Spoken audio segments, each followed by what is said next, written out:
자, 모의고사부터 한번 해볼게요. 자, 1번부터 10번 사이에 질문 있으면 해보시면 되겠습니다. 자, 1번부터 10번. 1번부터 10번은 뭐 그렇게 어렵지 않았죠? 그쵸? 1번부터 10번은 괜찮지 않았어요? 이건 이제 화작이라고 해서 여러분들 실제로 이제 고3 때의 그 수능이랑은 크게 관련이 없기 때문에, 그냥 좀 빠르고 좀 꼼꼼하게 보신다. 이렇게만 보시면 돼요. 내용은 안 어려워요. 그치? 내용은 제일 쉬운 부분이야. 자, 그러면 11번 문제부터 한번 확인해 보겠습니다. 자, 11번 문제부터 확인해 볼게요. 자, 이건 우리말의 문장에서, 자, 의문문에 대해서 한번 설명을 하는 겁니다. 자, 의문문. 여러분들이 이제, 뭐, 의문, 너 밥 먹었어? 뭐 이런 게 의문문이잖아. 그치? 밥 먹었어? 그러면 네. 뭐 먹었어? 뭐, 라면 먹었어요. 뭐 이렇게 물어보는, 얘기하는 거 아니야? 그치? 그거 의문문이라고 하는데, 우리말의 의문문에는 총 3가지가 있어요. 자, 이거를 조금 좀 잘 알아두시면 되겠습니다. 옆에다 살짝 적어두세요. 자, 우리말의 의문문은 첫 번째가, 자, 판정 의문문이라는 게 있습니다. 자, 판정 의문문이라는 게 있어요. 자, 판정 의문문은 영어로 치면 yes, no question입니다. 자, 영어로 치면 yes, no. 그래서 밥 먹었어? 이런 거. 자, 그래서 예를 들면, 자, 밥 먹었어? 이렇게 물어본 건 네, 아니요. 이렇게 바로 대답이 되잖아. 그치? 이런 걸 우리가 판정 의문문이라고 합니다. 자, 그러면 두 번째 의문문은 뭐가 있느냐? 두 번째 의문문이, 자, 설명 의문문이라는 게 있습니다. 자, 설명 의문문이라고 하는 건 우리가 영어로 얘기하면 WH question이라고 하기도 하죠. 그쵸? What, 뭐, where, who, 뭐 이런 거 나오고, how 나오는 거 있잖아요. 그쵸? 그런 애들을 우리가 설명 의문문이라고 하는데, 뭐 먹었어? 자, 이런 거. 밥. 자, 뭐 먹었어? 자, 이렇게 얘기하면, 자, 라면, 이런 식으로, 이게 뭔가 이게 자세한 설명이 필요하잖아요. 얘는 우리가 설명 의문문이라고 하는 거야. 오케이? 그래서 얘는 설명 의문문은 뭐랑 관련이 있느냐면, 의문사와 관련이 있지. 자, 의문사. 그러니까 누구, 어디, 뭐 이런 말들 있잖아. 그치? 자, 의문사. 자, 누구, 어디, 무엇, 뭐 이런 말들과 함께 나오는 거. 이거 우리가 설명 의문문이라고 합니다. 거기 이거 무슨 말인지 알겠죠? 그죠? 자, 이거 판정 의문문, 설명 의문문, 이번에 넌, do you, is, 뭐, this, 이렇게 시작하는 게 이제, 판정 의문문이고, 설명 의문문은 what, how, 뭐 이런 것들이라고 했잖아요. 그치? 서로 이렇게 다르죠? 완전히 다른 형태죠? 자, 그러면 세 번째 의문 형태가 뭐냐면 바로 수사 의문문이라고 하는 겁니다. 수사 의문문이라고 하는 건데, 여러분들은 이 수사 의문문을 이미 조금 알고 있어요. 알고 있어. 자, 어떤 게 수사 의문문이냐면, 자, 서류입법 있죠? 서류입법. 여러분들 서류입법 알죠? 그거는 서류입법 알아 몰라? 잘 안 떠올라요? 솔직히 말씀하세요. 어때? 떠올라, 안 떠올라?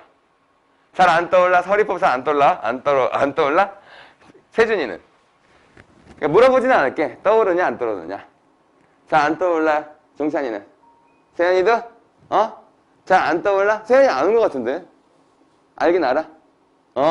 설의법은, 자, 이런 거 있잖아. 기쁘지 아니한가? 기쁘지 아니한가? 형태가 어때? 형태는 의문 형태지? 그치? 기쁘지 아니한가? 형태는 의문이지? 근데 얘가 의미가 어때요? 의미는 의문이 아니에요. 의문이 아니고 얘는 평서형이거나 어떻게? 감탄형이거나 약간 이런 느낌인 거지. 기쁘지 아니한가는 기쁘다는 뜻이지. 야, 이렇게 설날, 설 연휴 첫날에 국어 수업에서 만나니 기쁘지 아니한가? 기쁘지 아니한가? 그럼 굉장히 기쁘지 아니한가는 기쁘지 않냐? 라고 물어보는 형태이지만 실제로는 기쁘다는 뜻이잖아. 자, 또 만약에 이제 뭐 세연이가 늦게 왔어. 늦게 왔을 때, 야, 너 지금 몇 시야? 이렇게 물어본단 말이야. 그거 진짜로 시간을 물어보는 거야? 아니죠. 물어보는 게 아니지. 그게 무슨 뜻이야? 왜 이렇게 늦었어? 이런 뜻이지. 너 많이 늦었다. 이런 뜻이잖아. 그런 것들이 우리가 말하는 설의법이자 수사 의문문인 거예요. 알겠어요? 그래서 형태는 의문이지만 의미는 의문이 아닌 형태. 이런 것들을 우리가 의미는 의문이 아닌 거. 얘가 그래서 평서형이나 감탄형의 의미를 가진 거 있잖아. 얘를 우리가 수사의문문이라고 합니다. 그래서 다들 학생들이 평소에 알고 있지만 얘네들을 잘 모를 거야, 이거. 이런 말이 있다는 걸 잘 모를 거고, 얘를 설의법이라고 한다. 자, 다른 건 몰라도, 여기서 다른 건 몰라도 요 의문문의 형태와 설의법 정도 알아두십시다. 오케이? 설의법이 어디서 많이 나오죠? 현대시에서 엄청나게 많이 나오죠. 그치? 이게 옳아? 이렇게 하는 게 옳아? 이렇게 물어봤어. 이거 진짜 물어보는 거야? 아니지? 물어보는 게 아니라 내가 지금 이건 옳지 않다 이렇게 얘기하는 거 아니야. 이거 의문의 형태지만 다른 의미 가지고 있는 것. 이런 것들을 우리가 수사의문문 또는 설의법이다 라고 한다. 그거 좀 잘 적어두세요. 잘 적어두십시오.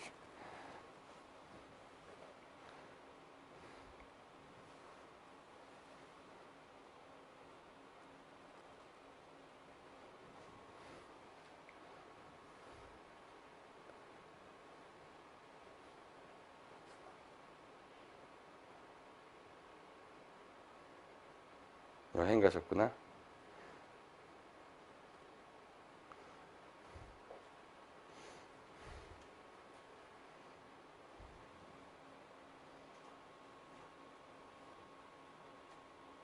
잠깐만. 얼른 적어.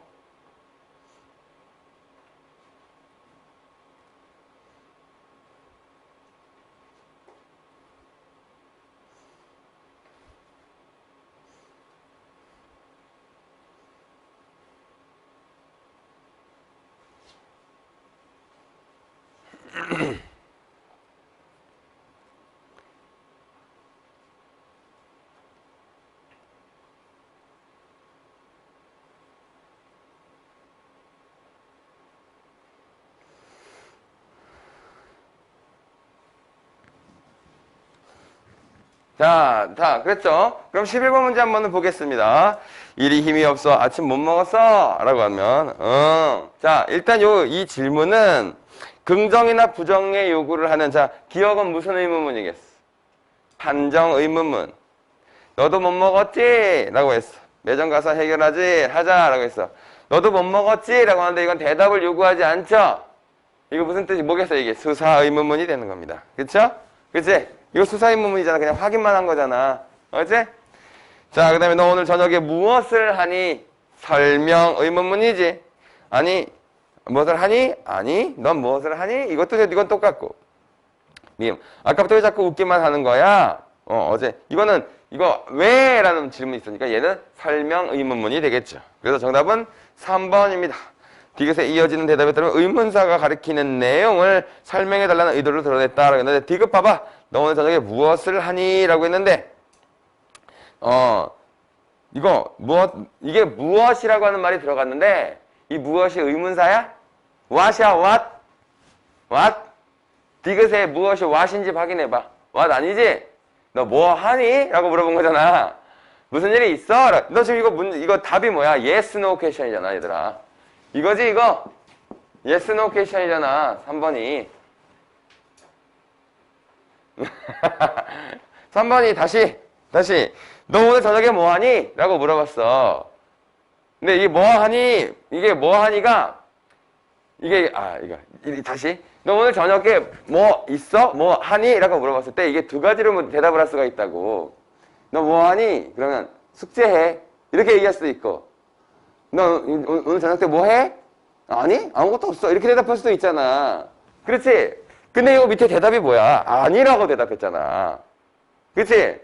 무엇이라고 하는 걸 설명의문문으로 쓸 수도 있고 판정의문문으로 쓸 수 있는데, 이 질문은 뉘앙스상 판정의문문으로 사용된 거 아니야. 그치? 그래서 3번이 틀렸다고. 설명해달라는 의도가 드러난 것이 아니잖아. yes, no 아니야. 그렇지? 자, 얘들아 호응 좀 하자. 이빨 다 뽑아버리기 전에. 알았어? 아씨, 목 아파 죽겠는데 대답을 하네 이것들이. 자, 그 다음에 12번 보겠습니다. 윗글에 참고하여 보기에서 중세국어들을 이해하는 내용으로 가장 적절한 것은? 이라고 했습니다. 자, 이것도 이제 쫙 추가로 적어야 되는 겁니다. 자, 이 의문문이 중세국어로 가면, 형태가 조금 달라져요. 형태가 좀 달라지는데, 자, 첫 번째는 아 계열 혹은 가 계열이 있습니다. 아하고 가는 얘는 yes하고 no 퀘션이에요. 그러니까 판정 의문문이죠. 자, 그 다음에 오하고 고 계열이 있습니다. 자, 얘는 이렇게 설명 의문문입니다. 자, 이렇게 있어요. 근데 하나가 더 있어요. 다 계열이 있습니다. 자, 다 계열은 둘 다 돼요. 자, yes, no도 되고 WH도 됩니다. 너희들 yes, no, WH 이게 무슨 말인지 알죠? 이 영어에서 배웠죠? 그쵸? 자, 다 계열이 이렇게 얘는 두 가지가 다 되는데 다는 언제만 쓰는 거냐? 2인칭일 때만 쓰는 겁니다. 자, 2인칭이라는 건 뭐야? 너 밥 먹었다? 이렇게 물어보는 거야. 자, 너 밥 먹었다? 그러면 너 밥 먹었냐? 이렇게 물어봐. 그 다음에 뭐 먹었다? 이렇게 물어보는 거야. 그러면 WH도 되잖아. 그치? 뭐 먹었다? 너 뭐 먹었어? 이렇게도 되잖아. 그치? 그래서 얘는 둘 다 되는 거다. 이렇게 생각하시면 됩니다. 오케이? 자, 그래서 12번 문제 한번 가볼게요. 기억 보시면 이 딸이 너희 종가? 라고 물어봤죠. 자, 가는 그러니까 여기다가 옆에다가 yes, no question이라고 써두시면 되겠네요. 그렇지? 이 딸이 너희 종이니? 네, 우리 종이에요. 이렇게 yes, no로 대답되잖아. 자, 그 다음에 자, 거기 뭐 밑에 이 대사주의 공덕이 하냐 적으냐? 자, 이 대사주의 공덕이 많아 적어. 그러면 많아 적어인데 뒤에 있는 적으냐라는 걸 한번 지워볼래? 적으냐를 한번 지워봐. 이 대사주의 공덕이 많으냐라고 질문을 했다고 볼 수도 있지. 그럼 많으냐라고 질문하면 어떻게 되는 거야? 많아, yes, no로 퀘션이 가능하지. 그렇지? 그래서 니은도 판정 의문문이에요. yes, no입니다. 이 어떤 광명고네요. 얘는 설명 의문문. 그 다음에 리을에 태자가 어디 있느냐? 라고 했어. 이 태자는 지금 어디 있니? 라고 물어봤어요. 어디 있느냐? 이것도 얘는 요인데 이것도 오 계열이에요. 그러니까 이렇게 오, 요 이런 애들이 이제 설명 의문문이고 녀 이런 애들이 다 이 yes, no 퀘션이에요. 알겠어요? 자, 그래서 여기 보면 자, 거기 보면 맨 밑에 이제 어디 있느냐? 라고 물어봤잖아. 그치? 얘도 설명 의문문이지? 이렇게 따지면 답이 4번 의문문입니다. 4번입니다. 판정 의문문의 사연은 보조사와 종결 어미의 형태가 설명 의문문과 달랐다라고 됐는데 여기서는 보조사가 사용되지는 않았어요. 자, 이게 보조사는 요를 얘기하는 거거든. 요. 너희 이렇게 대답하잖아. 너 저녁 때, 점심 때 라면 뭐 먹었니? 라면요. 이렇게 얘기하는 경우 있지. 라면요. 이렇게 얘기하는 거 있잖아. 그 요가 보조사야. 요가 보조사야. 근데 여기서는 보조사가 사용되지는 않았거든. 자, 4번 문제. 판정 의문문에 사용되는 보조사와 종결 어미의 형태가 설명 의문문과 달랐다라고 되어 있는데, 보조사가 사용됐죠. 미안합니다. 됐어요. 거기 보면, 거기, 종가이죠, 가. 가하고 고가 보조사예요. 내가 선생님 미안합니다. 가하고 고가 보조사라서 얘가 사용됐습니다. 근데 어쨌든 다르죠? 그치? 다른 건 맞죠? 그래서 답이 4번이죠. 판정 의문에 사용되는 보조사와 종결 어미의 형태가 설명 의문문과는 달랐지. 내가 지금 이거 설명한 거잖아. 이거 다르다고. 이거 다르다는 거잖아, 이게. 그치? 이게 는 어미를 얘기하는 거고 가, 고가 보조사거든. 이게 달라요. 그쵸? 자, 그 다음에 13번으로 넘어가겠습니다. 자, 13번 가볼게요.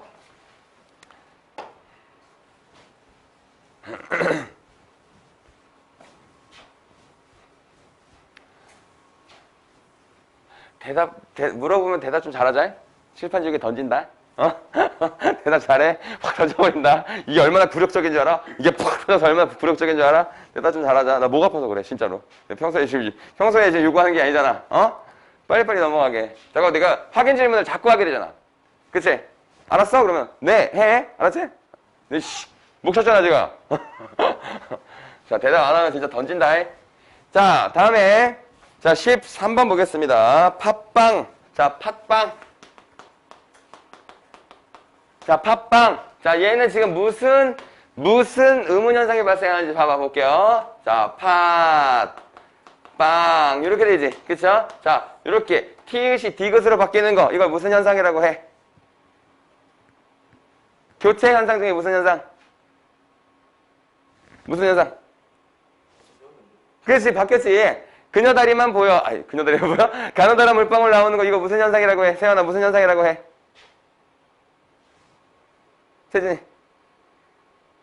네, 이거 몰라? 까먹었어? 이거 그 받침에 올 수 있는 자음이 7개로 한정이잖아. 가느다란 물방울 이거밖에 못 오잖아. 기억나? 우리 교체 현상에 유음화가 있고 비음화가 있고 나 이런 것도 다 알지? 근데 내가 맨날 예를 들었던 게 꽃 이렇게 쓴다 이거 있었잖아. C에서 디귿으로 고쳐 쓰는 거. 자, 얘가 지금 티읕이 디귿으로 고쳐 써있지? 자, 이걸 우리가 무슨 현상이라고 해? 끝소리 규칙이라고 하지. 끝소리 규칙이라고 합니다. 자, 얘는 교체 현상의 끝소리 규칙이에요. 오케이? 자, 얘는 교체 현상의 자, 끝소리 규칙입니다. 자, 그러면 많던.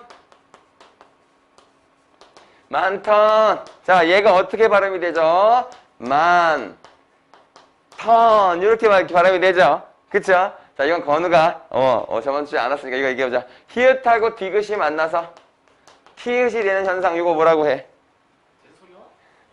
아이씨 이게 된 소리야? 이게 된 소리가 아니잖아. 이건 거센 소리잖아. 이거 무슨 현상이라고 해? 세준이 무슨 현상이라고 해? 내가 동영상으로 보내줬잖아. 세연아 무슨 현상이라고 해? 히읗하고 디귿이 만나서 티읕 되는 거. 아이씨 야 문법책 꺼내. 안 갖고 왔나? 아무도 안 갖고 왔나? 그러니까 다시 해 이거. 너 이거 책이 새로 나와. 너희 오늘 하고 나서 다음 주부터 해갖고 문법책이랑 내신 문학 있는 거 책 새로 나가거든. 그때 다시 있기는.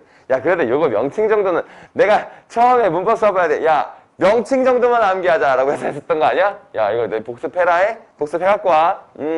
이거 축약이라고 하지. 야, 근데 이거 봐봐. 이게 펴봐, 이거. 13번 문제 펴봐. 맞았고.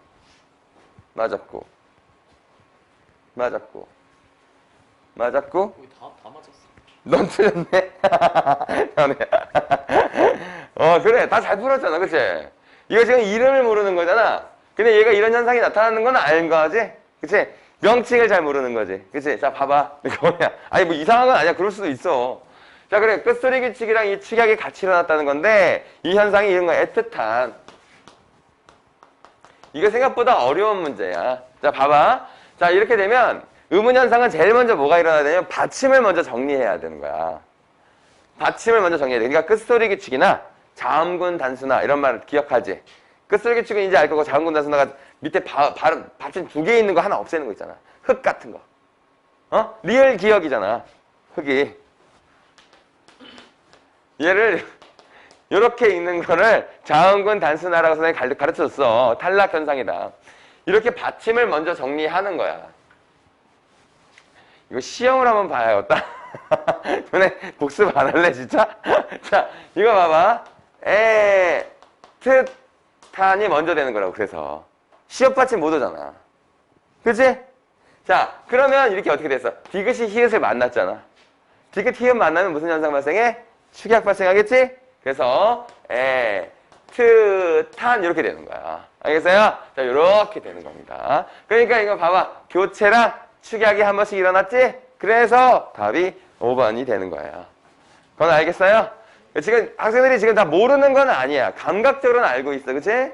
그런데 이게 정확하게 무슨 현상을 얘기하는 것인지 알아야 돼요. 그래서 A에다가는 끝소리 규칙 괄호치고 교체라고 쓰셔야 되고 B에다가는 축약이라고 쓰셔야 되는 겁니다. 축약이라고 쓰시고 자, 그러면 그 다음에 14번 문제 가볼게요. 자, 14번 문제인데 자, 이거는 저 친구 저러다가 큰일 한번 내겠어 라고 얘기하는 얘기가 있어요. 자, 이건 이제 쉼표, 우리가 말하는 반점의 사용, 요거 얘기하는 거지. 근데 이제 이게 여러분들이 이제 건우야, 너네는 태어나자마자 스마트폰이 있었니? 그 차 기억 안 나나? 너희가 몇 년생이야? 2006년생. 2006년에 있었던 것 같은데? 스마트폰이 약간 좀 안 좋은 거겠지만 좋은 모델은 아니지만 2006년이면 있었을 것 같기도 하다. 어쨌든 터치폰은 있었어. 그러니까 지금처럼 생긴 건데 조금 작은 거. 그게 있었고 아마 선생님이 생각하기에 2009년, 2010년 이때쯤에 스마트폰이 만들어진 거, 스마트폰 처음에 오픈한 것 같아. 맞는 것 같아. 왜냐면 갤럭시 그 삼성폰이 갤럭시지? 이거 갤럭시 S 있잖아. 갤럭시가 아마 2011년, 12년 요때쯤에 이제 12년인 것 같아. 11년, 11년 정도. 11년 정도에 이제 출시가 된 걸로 알고 있거든. 그 전에 아주 약간 좀 단순한 형태로 그런 스마트폰 비슷한 게 있었던 것 같다. 아, 너희들 태어났을 때 스마트폰이 없었네. 좀 나이 좀 있다잉? 나이 좀 있다잉? 태어나자마자는 없었구나. 근데 여튼 여러분들은 글을 조금 알고 이렇게 쓰기 시작할 때부터 스마트폰이 있었던 시대야, 세대야. 그치? 그래서 여러분들은 아마도 이제 문자, 텍스트, 문자 하는 거 있죠? 요것들을 굉장히 잘 할 거예요, 너희들이. 익숙하게. 그치? 근데 되게 웃기더라. 요즘엔 왜 카톡들 잘 안 해? DM을 많이 하던데? 세준이도 DM 많이 하지? 카톡을 더 많이 해? 그래? 영찬이도 그래? DM 더 많이 해? 그래. 그러니까 이거 봐. DM을 많이 하는 애들이 많아. 그래서 선생님 학생 한 반이 카톡하면 단체톡이 있거든? 근데 이것들이 답을 안 해. 맨날 답을 안 해. 7명이 있는 반인데 내가 이렇게 보내놓잖아. 그러면 하나 없어졌어. 6, 이렇게 5, 이렇게 숫자가 써있잖아. 5 이렇게만 써있어. 어떻게 된 거야? 라고 이렇게 보면 애들이 나중에 밤 정도에 이렇게 확인을 하더라고. 그럼 너희들 평소에 연락을 뭐로 해? 라고 보면 다 DM으로 한대. 친구들이랑. 근데 왜 그러는 거야? 근데 왜 DM을 써? 정찬아. 나 그거 궁금해서 그러는 거야, 진짜로. 응? 다른 친구들이 쓰니까? 다른 애들이 많이 쓰니까? 그래? 건우도 DM을 더 많이 쓰니? 애들이 더 많아서.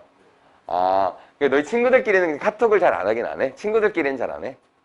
그러니까 애들도 요즘에 그러더라고. DM 보내라고. DM 보내라고 이렇게 얘기하더라고. 그러니까 인스타 DM이야? 어떤 DM이 뭐야? 페이스북이나 인스타 이쪽 DM 아니야? 이게 DM 아니야? 페이스북을 더 많이 쓰는 거야? 인스타도 DM이 있잖아. 근데 왜 인스타는 안 쓰고 왜 또 페이스북 DM이야? 근데 SNS는 또 페이스북을 안 해 또. 야, 니들 페이스북 안 하잖아. 너희 페이스북 해? 잘 안 하지? 인스타는 하지? 인스타도 안 해? 인스타 안 해, 인스타?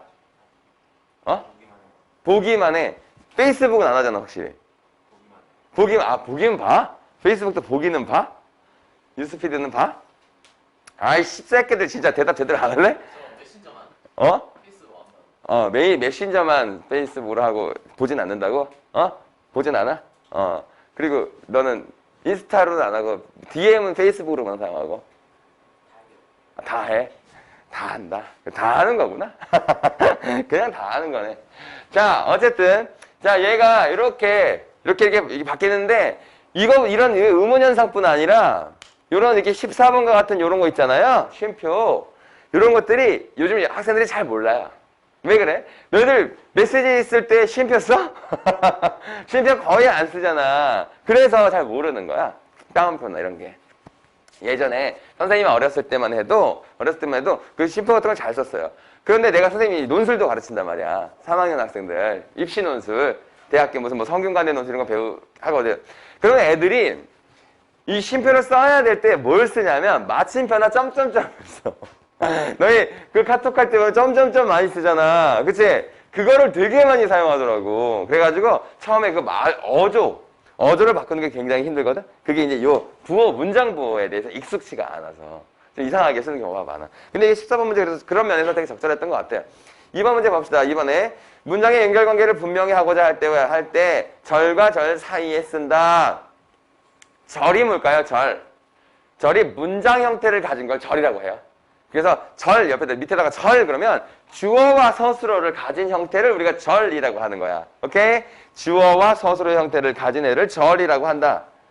자, 그래서 문장의 연결관계를 분명히 하고자 할 때 절과 절 사이에 쓴다라고 했는데, 자, 니은 봐봐요. 니은이. 자, 2번 문제 봐봐요. 저 친구 저러다가 큰일 한번 내겠어. 이랬잖아. 저 친구가 문장이 아니지. 그러니까 절과 절이 아니잖아. 그렇지? 그래서 답이 2번이에요. 그 다음에 예를 들면 5번. 나는 솔직히 말하면 그 말이 별로 탐탁치 않아 라고 하는 거. 그게 뭐라고 설명되어 있어요? 문장 중간에 끼어든 어구의 앞뒤에. 너희들 영어에서는 이걸 배웠을걸? 쉼표로 이렇게 양쪽 하면 이거 먼저 해석해라. 이거 배우지 않아? 그렇지? 그런 거 있지. 쉼표로 이렇게 삽입구 넣을 때 양쪽에 쉼표 넣잖아. 그거 얘기하는 거야, 이거는. 알겠죠? 자, 그럼 뭐 중요한 건 아니에요. 중요한 건 아니고. 자, 15번 문제가 아주 중요하죠. 이중피동 배웠어요, 여러분들. 그쵸? 이중피동 배웠어요. 그래서 선생님이 다시 한번 높아심에 요거 이중피동 한 번만 다시 설명하고 요거 하겠습니다. 자, 한번 봅시다. 자, 이중피동. 자, 피동을 다시 한번 설명을 해볼게요. 자, 우리가 피동이라고 하는 건, 자, 피동이라고 하는 거 이거잖아요. 그쵸? 피동이라고 하는 거, 경찰이 도둑을 잡았다. 이걸 도둑이 경찰에게 잡혔다. 이렇게 바꾸는 게 피동이죠. 그쵸? 그래서, 경찰이 도둑을 잡았다. 이거를 이렇게 목적어를 주어로 가져와서, 자, 도둑이, 자, 얘를 이렇게 부사어로 가져와야 돼. 얘가 경찰에게라고 해서 얘는 지금 부사어로 가져오게 된 겁니다. 자, 잡았다는 이렇게 얻다 이런 식으로 바꾸게 되는 거거든. 그렇지? 자, 이때 이런 것들 얘를 우리가 뭐라고 해요? 피동전미사라고 해요. 피동전미사가 자, 이, 히, 리, 기 이렇게 4개 있다 이런 얘기 했었습니다. 이, 히, 리, 기 이렇게 4개 있는 거야. 기억나죠, 이거는? 그쵸? 자, 그런데 이걸 피동을 만드는 또 다른 방법은 뭐뭐 어지다, 뭐뭐 하게 되다 이렇게 2가지 방법이 있었어요. 이게 첫 번째 방법, 이게 두 번째 방법이에요. 자, 그런데 자, 우리가 생각해 보자고. 요거와 요거를 동시에 쓰면 되겠어, 안 되겠어? 안 되지. 왜? 이게 첫 번째 방법, 이게 두 번째 방법인데 두 번을 같이 쓰면 이 피동을 2번 하게 되는 거잖아. 이 피동을 2번 하게 되는 걸 뭐라고 해? 이중피동이라고 하지. 그치? 그래서 선생님이 이거 했었어요. 자, 쓰다를 피동으로 만드는데, 자, 쓰이다. 이렇게 쓰면 된다. 그쵸? 그 다음에, 써지다. 이렇게 써도 얘는 이제 어지를 쓴 것이기 때문에 얘도 맞다. 그치? 근데 뭐가 안 된다라고 했냐면, 쓰여지다. 이렇게 쓰면 안 된다. 이렇게 얘기했었다고. 왜? 여지다는 이 플러스 어지를 쓴 것이니까 요 이랑 요 어지다를 같이 쓰게 되는 거라고. 오케이? 그래서 얘는 이랑 어지가 같이 쓰였기 때문에 이중피동이다. 이렇게 얘기했다고. 오케이? 이중피동이다. 이렇게 얘기한 거야.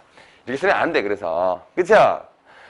자, 그러니 요거를 판정하라는 문제잖아, 이게. 그치? 자, 15번 문제가 요거 판정하는 문제예요. 자, 그러면 요걸 한번 쪼개볼게요. 자, 쪼개봅시다. 가려진부터 한번 쪼개서 한번 써보자. 자, 봐봐. 1번 보기. 자, 어간이 가리다야. 어지다. 이렇게 쓴 거지. 자, 1번은 이래요. 자, 2번 보기 볼게요. 자, 2번 보기는 쓰여진입니다. 쓰여진. 얘는 원래 쓰다잖아. 그치? 쓰다. 이에다가 어디다 하니까 얘가 여진이 된 거잖아. 그치? 이렇게 쓴 거지? 그 다음에 세 번째. 자, 세 번째. 자, 세 번째가 담겨진이지. 자, 담겨진이지. 그치? 자, 담겨진. 원래가 뭐야? 담그다지. 그치? 미안해. 담그다가 아니 담다지. 미안. 담다지. 거기다가 이희리기 중에 기 썼지. 그 다음에 어지다 써서 얘가 겨진이라고 산 거지. 그 다음에 네 번째.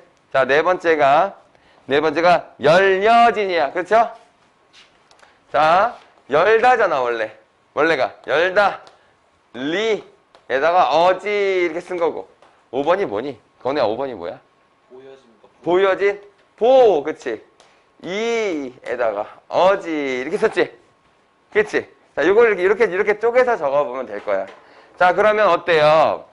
얘들이 다 전미사 이희리기 중에 이와 어지를 같이 썼지? 기하고 어지 같이 썼지? 리하고 어지하고 같이 썼잖아. 얘는 이하고 또 어지하고 같이 썼지? 그러니까 얘네들은 다 이중피동인 거야. 1번은 원래 어간이 가리야, 가리. 그치? 리가 원래 어간이기 때문에 쟤는 이희리기의 리가 아니잖아.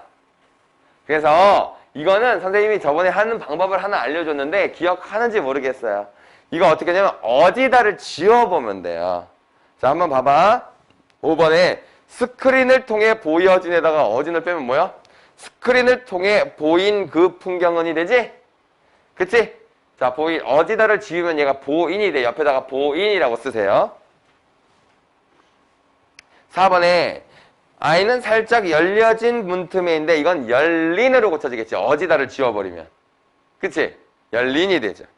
3번엔 담겨진도 담긴으로 고쳐지겠지. 그 다음에 2번도 쓰인으로 고쳐지겠지. 그치? 이렇게 바뀌었을 때도 말이 되나 봐봐. 칠판에 쓰인 글씨가 잘 보이지 않는다. 되죠? 그러니까 어디다가 쓸데없이 들어가 있는 건 거야. 어? 그래서 칠판에 쓰인 글씨라고. 예쁜 글에서 담긴 음식이 얘도 되잖아. 그러니까 어디다가 쓸데없이 들어간 거지. 그 다음에 열린, 보인도 다 된단 말이야. 근데 안개에 가려지는 안개에 가린 풍경이 서서히 드러났다. 이거 안 되지. 안개에 가린이 어딨어? 안개에 가린은 없지. 안개가 가린 풍경이라고 해도 될 수 있겠지만 안개에 가린이라는 말은 없어요. 그쵸? 그래서 1번이 이렇게 고르는 겁니다. 그래서 요거를 딱 써놓고 아 얘가 이중피동이구나. 요 문제는 아주 중요해. 왜냐면 너희들 이거 1학년 1학기 기말고사에 나오는 문법 요소에 나오는 부분이에요. 그래서 이거는 미리 좀 알아두면 훨씬 좋습니다. 그쵸? 근데 다들 보니까 요 문제를 잠깐 보니까 다 잘 맞췄더라고요. 다 맞춘 거 보니까 그래도 기억이 났었던 것 같아 이거는요. 그쵸? 자, 선생님 목이 아파서 쉬는 시간을 짧게 가질 겁니다. 그래서 저 쉬었다가 이어서 가보겠습니다. 자, 그래 이게 지금 요게 LSD라는 얘기를 왜 했느냐면 이게 그 LSD라는 마약이 뭔가 이렇게 이 세상과 나를 이렇게 하나로 이게 만들어지는 그런 역할을 한다고 하더라고. 자연과 일체가 되는 그런 느낌을 받는데.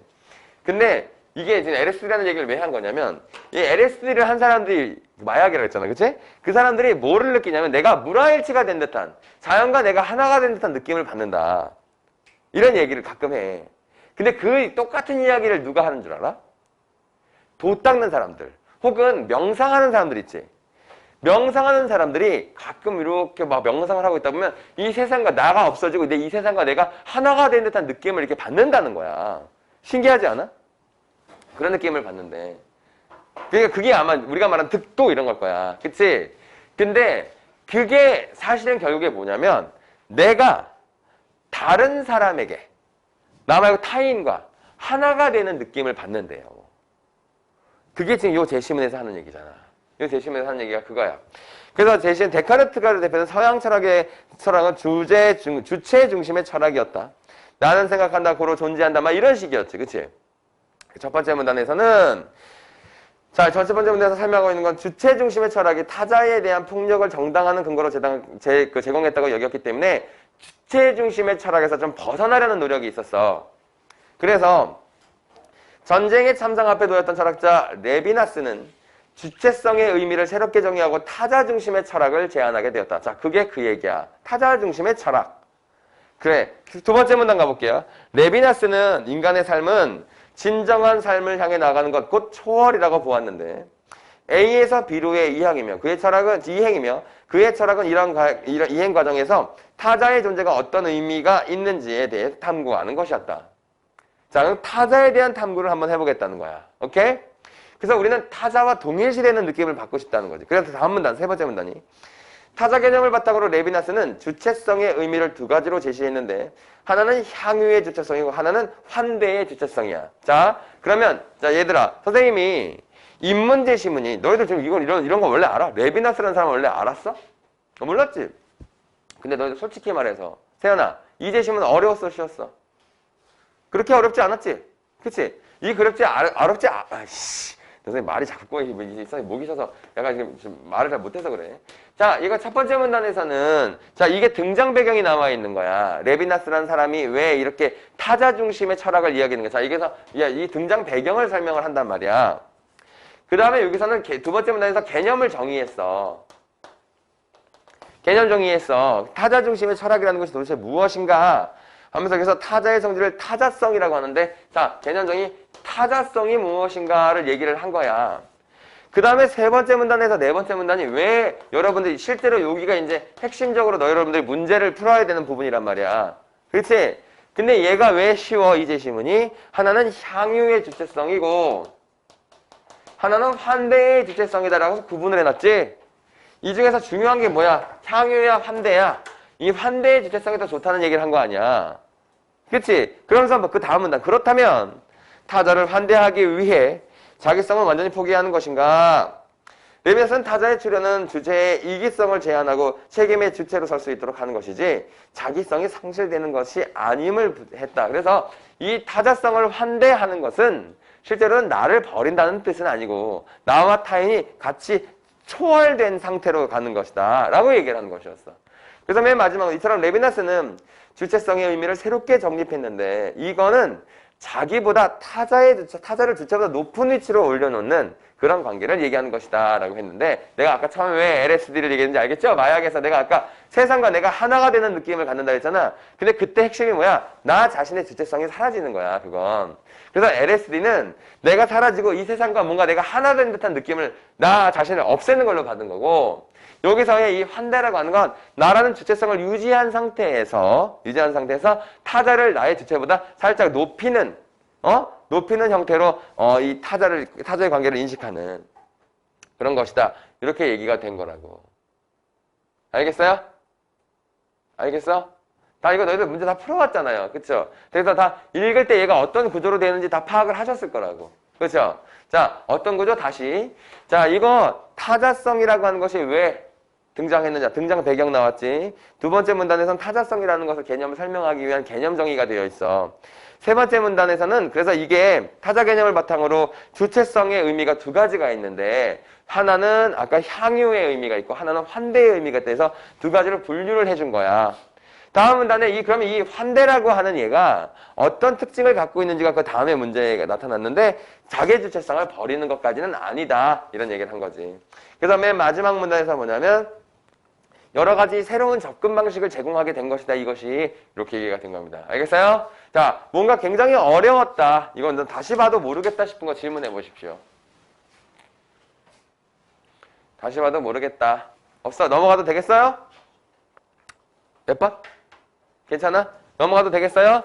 여러분들이 이 설명을 듣고 나서 다시 한번 정리해 보시면 돼요. 자, 선생님이 이거 지금 우리가 현재는 독서를 조금 중요하게 생각하고 한번 보시면 좋은데 내가 독서에서 내가 어떻게 읽으라고 했냐면 선생님이 읽으라고 했던 거 다시 연습 잘하고 있는지 점검해 보세요. 자, 읽을 때 읽고 나서 여기에 뭐 써 있었는지 다시 한번 확인. 두 번째 문단 읽고 여기 뭐 써 있었다 확인 하고 나서 문제 풀기 전에 전체적으로 이렇게 써 있구나라는 거 다시 한번 확인하는. 이거 내가 하라고 했지? 자, 그렇게 하면서 읽는 연습을 평소에는 해두는 게 좋아. 지금 여러분들이 막 엄청나게 빨리 풀고 엄청나게 잘 풀려는 걸 기대하는 게 아니라 적어도 올바른 연습 방식을 갖고 있어야 돼. 그러면서 이제 여기서 확인을 할 때 그러면 이제 여기에 전제되는 게 뭐야? 일단 체크를 읽으면서 잘하는 게 좋겠지. 체크를 어디 체크하라고 했냐면 첫 번째가 주요 개념. 그러니까 타자성 이런 거 있으면 거기다 동그라미 치는 거라고. 레비나스라는 그 다음에 두 번째가 사람 이름이잖아. 사람 이름 나오면 레비나스 나오면 레비나스에다가 사람 동그라미 치고 다음에 또 나오는 건 안 쳐도 돼. 근데 어쨌든 새롭게 어떤 학자의 견해가 나온 부분이 있으면 거기다가 체크를 해두고 그 다음에 세 번째가 첫째, 둘째, 셋째 둘째, 셋째 이런 거 나오는 거 체크란 말이야. 그래서 이런 체크를 해가면서 읽으면서 전체적으로 이 문단은 뭐가 설명되어 있다, 뭐가 설명되어 있다. 자, 그러면 이제 어떻게 해야 되느냐. 이 내용과 위치를 함께 기억해야 된다는 거야. 응? 그래서 예를 들면 네 번째 문단에 환대가 있었어. 환대에 뭐 써 있었지를 같이 떠올리는 연습을 하는 거야. 그러면 어떻게 돼? 너희가 보기를 볼 때 보통 일반적으로 독서가 왜 오래 걸리는 줄 알아? 계속 여기 가서 확인을 한단 말이야. 이렇게 확인을 안 할 수는 없어. 당연히 해야지. 그런데 그게 조금씩 줄어들면 어떻겠니? 이거는 내가 확실하게 아닌 것 같아 하면 제끼면 되잖아. 그러면 돌아갈 필요가 없으니까 어때? 속도가 더 빨라지겠지? 그리고 그게 더 정확해. 그래서 이 위치 기억을 활성화하는 게 매우 중요한 거예요. 알겠어요? 어느 부분에 뭐가 써있고 그 내용이 뭐였다를 동시에 기억을 떠올리는 연습을 하는 거야. 너희들이 고등학교 가면 이상한 애들을 만나게 될 가능성이 있어. 저 새끼는 분명히 국공부를 별로 안 하거든? 국어 공부라는 걸 한 적이 없는 놈 같아 보이거든? 근데 이상하게 수능은 시간도 한 20분, 30분이 남고 굉장히 점수도 높은 애가 있어. 간혹 있어. 수학이랑은 달라, 국어는. 수학은 공부 안 하고서 그렇게 잘하는 애 없잖아. 그치? 근데 국어는 공부를 전혀 하지 않았는데도 꽤 잘하는 아이들이 있어. 근데 그 아이들은 되게 독특하게 어렸을 때부터 되게 책을 읽으면서 이런 습성을 그냥 갖고 있는 아이들이야. 어쩌다 보니까 그런 아이들이 있어요. 그러니까 위치 기억이 되게 좋은 애들이 있다고. 그러니까 이런 방식을 연습하지 않아도 그냥 위치 기억이 잘 돼. 그래서 어느 부분에 뭐가 써있고 어떤 내용이었고가 그냥 따다다닥 떠오르는 애들이 있어. 그것도 아주 직관적으로, 정확한 내용이 아니라 직관적으로 떠오르는 애들이 있다고. 그런 애들은 사실은 문학만 조금 배우고 해도 수능 잘 나오는 거야, 걔네들은. 그래서 별로 연습 안 해도 시간 빨리 나오는 애들이 그런 애들이야. 알겠어? 근데 여러분들이 만약에 나는 그게 그냥 자연스럽게 되지는 않아. 독서에서 틀리는 경우가 되게 많아. 이런 학생은 이거 무조건 연습해야 되는 거야. 그래야 걔들 따라가서 잡을 수 있다고. 오케이? 그래야 1등급 나올 수 있다고. 여기서 문과 지원하는 학생 있나? 나는 그래도 문과 쪽인 것 같아요. 이런 학생 있어요? 있어요? 정찬이가 있어요. 또 세연이는 이과 쪽으로 갈 것 같아요? 너 올해부터 작년이지? 작년부터 이과 공대의 인기가 떨어지고 있는 거 알죠? 알고는 있어요. 알고는 있어요. 모르지? 너희는 뭐 지금 알 필요도 없이. 이과 많이 떨어졌죠? 이과생들이 대거 이번에 문과로 지원해가지고. 그러니까 문이과가 통합되는 바람에 수능을 보고 나는데 점수가 되게 높이 나온 거야, 이과생이. 근데 걔네가 이과를 안 가고 문과로 지원했어, 학교를 높여서. 일단 두 가지 이유가 있는데, 첫째, 실제로 공대의 인기가 좀 떨어지고 있다는 점이고, 공대 인기가 좀 떨어지고 있다는 점이고, 두 번째는 전과가 가능하고 전과나 복수 전공이 굉장히 열렸어. 문과 학생들도 이과 걸 할 수가 있거든. 그런 학생들이 되게 많아. 왜냐면 모집을 통합으로 했잖아. 그래서 전공이 막 마음대로 이렇게 복수 전공이나 전과가 가능하거든. 그러니까 그냥 학교를 좀 좋은 데 간다 이렇게 해가지고 좀 낮은 과로 갈 그런 애들도 많아졌어. 근데 문과를 지원하겠다. 나 지금 문과로 간다는 학생 있잖아. 수학 점수가 2등급이면 원래 서울대를 못 갔지. 근데 이제 2등급도 서울대 갈 수 있거든. 수학 점수는. 수학 점수는 2등급도 서울대 갈 수가 있어. 그래서 요즘에 문과 학생들은 수학이 자기가 3등급이나 약간 4등급 정도잖아. 그러면 나머지를 높이는 게 더 효율적이다라고 하는 컨설팅이 엄청 많이 나오고 있거든. 난 국어라서 어차피 다 상관없어, 얘들아. 나 지금 광고하는 거 아니야. 나는 국어라니까 이과생들도 듣고 문과생들도 다 듣지. 너 지금 여기 문과 하나고 나머지 다 이과라며. 난 그게 상관없는데 문과 학생들은 조금 주목해야 되는 게, 주목할 수 있는 게 수학이 3등급이어도 서울에 있는 좋은 대학을 다 갈 수 있어. 상관없어. 왜냐면 국어랑 나머지 과목, 국어랑 영어랑 탐구, 사회탐구 이런 걸로 이제 표준 점수를 확 올리면 갈 수 있거든. 크게 문제 없이 갈 수 있어. 그래서 약간 좀 입시 세상이 조금 바뀌었어요. 그러니까 수학 이상하게 이 과목을 통합해 놓으니까, 문이과를 통합해 놓으니까 문과생들의 그 수학에 대한 중요도가 확실히 떨어졌어요. 그래서 중요도가 확실히 떨어졌어. 수학은 사실은 2학년 1학기 때 다 결정 나. 2학년 1학기 때 결정 나서 그때부터 내가 열심히 하고 올려볼 거야. 절대 안 올라가. 절대 안 올라가. 그러니까 진짜로 올라가는 폭이 엄청 작아. 등급 한 등급을 올린다? 그 정도는 가능할 수 있어. 그러니까 전혀 공부를 안 했던 애가 내가 등급을 조금 올려볼게 하면 가능하지. 근데 평소에 계속 3등급 맞던 애가 1등급 가는 건 불가능해. 2학년 2학기 때 이미 그건 결정돼 버리거든. 그러니까 그때 애들이 되게 갈등 많이 하지. 문과로 갈까? 이렇게 갈등 하는 학생들이 생기거든. 그거는 여러분들이 알아서 해주시면 될 것 같고요. 자, 어쨌든 자 다음 주 시험으로 가볼게요. 자, 30페이지 가보겠습니다. 목 아파. 진짜 큰일 났다. 자, 너희들 그거 있지? 내용 증명. 너희들 내용 증명이 뭔지 알아요? 한 번도 안 해봤죠? 내용 증명은 우체국에다가 서류를 만드는 걸 우리가 이제 내용 증명이라고 하는데, 자, 예를 들면 이거야. 선생님이 세준이한테 돈을 꿔줬어. 한 10억 꿔줬다고 치자. 자, 그런데 세준이랑 나랑 되게 친한 사이라서 특별하게 무슨 뭐 계약서 같은 것도 안 쓰고 그냥 대충 빌려줬어. 대충 빌려줬어. 근데 저 새끼가 돈을 안 갚아. 심지어 야, 난 안 갚을래. 막 이렇게 막 지랄을 해야 되는 거야. 그러면 내가 너한테 뭘 보내느냐? 내용 증명이라는 걸 보내. 내용 증명은 뭐냐? 우체국에 가서 서류를 3장 쓰는 거야. 야, 너는 언제 나에게 세준이가 나에게 돈을 언제 빌렸고, 얼마를 빌렸고, 그리고 언제까지 갚기로 했는데 그걸 갚지 않았다라는 걸 증명서를 써. 내가 가서 우체국에 가가지고 내가 그 내용을 써. 그러면서 한 분은 세준이한테 보내. 한 분은 내가 갖고 한 분은 우체국에서 보관하는 거야. 오케이? 이렇게 되는 거야. 자, 이렇게 되는 걸 우리가 뭐라 하냐? 내용 증명이라고 하는 건데, 사실 내용 증명은 이게 돈에 관련된 거로 내용 증명을 하진 않지.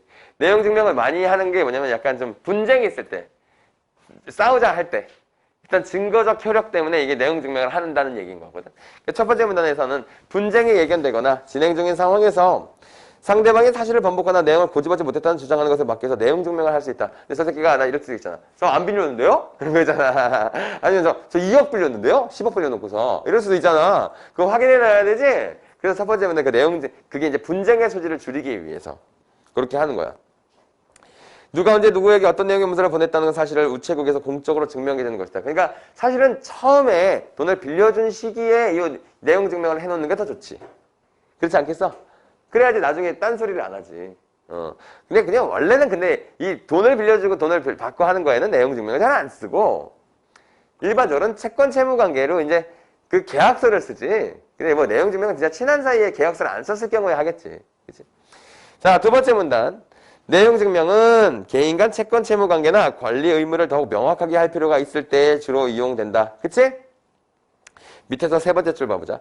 특히 판매자와 연락이 되지 않는 등의 사유로 계약을 처리할 수 있는 기간 내에 처리가 불가능한 경우에 사용된다라고 했어. 자, 예전에 진짜 양아치 새끼들 이런 거 있었다고. 돈을 빌려줘. 예를 들면 내가 다시 내가 이제 세준이한테 빌려주는 걸로 하자. 세준이한테 돈을 10억을 빌려줘. 근데 이자가 한 30% 돼. 1년에 3억씩을 더 이자로 내. 이자로만. 원금 아니고 이자로만 3억씩 내야 돼. 그럼 한 달에 한 2천 몇백만 원씩 내야 되지. 그치?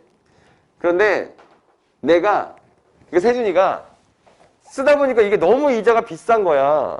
그래서 얘가 갚아야겠는 거야, 내 돈을. 갚으려고 해. 갚으려고 하는데 내가 도망을 다녀. 돈을 안 받아. 그래놓고 계속 이자를 내라고 막 도망 다니는 거야. 돈을 안 받고. 얘가 지금 돈을 나한테 갚으려고 하잖아. 근데 갚는 걸 자꾸 거부하고 막 돌아다녀. 그래서 세준이가 뭐라느냐? 내가 얘한테 지금 원금을 상환했음이라는 걸 우체국에서 내용 증명을 해놓으면 내가 도망 다니는 게 아무 소용이 없어져. 얘가 갚았다는 걸 우체국이나 이런 데서 증명, 3자가 증명을 해준 거니까. 그럼 내가 도망 다니는 게 의미가 없어지지. 이 상황 무슨 말인지 알겠어? 그죠? 무슨 말인지 알겠죠? 자, 그럴 수도 있다는 거죠. 자, 세 번째 문단. 다른 우편물과는 달리 우체국 같은 내용의 문서를 세부를 제출한다. 이건 아까 얘기했으니까 넘어가겠습니다. 다음 문단. 자, 근데 세 번째 문단 맨 밑에 사실은 입증하지만 문서의 내용을 진위까지 입증하는 것은 아니다. 내가 내용 증명을 했다는 것은 하지만 실제로 나는 얘가 10억을 나한테 빌려갔어라는 그 내용까지 증명하는 건 아니야. 어떤 채권 채무 관계가 있어라는 그 관계는 확인을 하지만 그게 10억이야라는 걸 딱 법원에 갔을 때 넌 10억 빌렸으면서 왜 안 갚았어? 이렇게 얘기하는 그 정확하게 10억이라는 액수까지 정확하게 증명해놓은 문서는 아니라고. 그 문서는 이제 채권 채무라고 할 때 그 계약서에 써 있는 것이지 내용 증명 갖고 너 딱 정확하게 10억이잖아 이렇게 얘기를 하진 않아. 그 내용까지 명확하게 증명되는 건 아니야. 자, 그 다음 문단.